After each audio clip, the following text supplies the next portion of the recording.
Makinabot mo na may mo example sa uban. Amen. Will you promote the peace, the unity, and effectiveness of the church? Na may mga kagubot, na may mga problema, kamo yun ang magpataliwala nini. Ikatulong pangutanan, magampo pa kamo para sa simbahan sa Ginoo. Amen. Pastor, expect them to, mo-appeal ko sa permitting, kaya nyo sila magampo isla. If you have the time, during permitting time, you can do with him, with these all people who pray to the Lord, no? Sa panahon ng mga paggampo. Sa kongregasyon, sa mga anak sa Ginoo, as the body of Christ, recognize the call of Christ received by these members of our fellowship, and they have been appointed officers of Napon Alliance Church. God, in His sovereignty, has arranged everything for the appointment of God's service. It is now our obligation to support them, our loyalty, our prayers, seeking with them, and for them, consecration from on high, that they be empowered for this calling with reverence and faithfulness to the glory of God.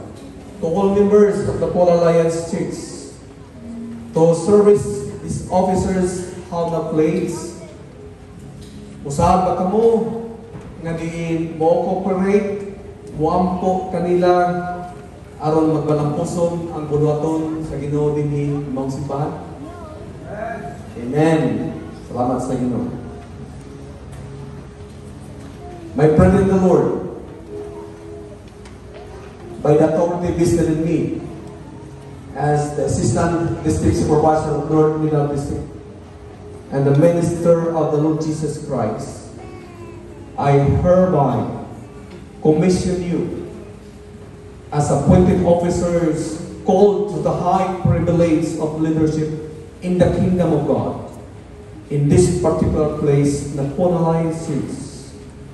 Go as you have been chosen, be steadfast, unmovable, always abounding in the work of the Lord, because we know that your work in the Lord is not in vain.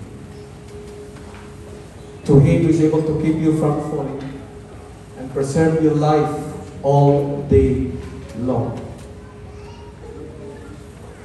Akong ganyang tanan sa pagduko sa inyo as I anoint you with this oil, each one of you.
kayong tanan sa pagpindot.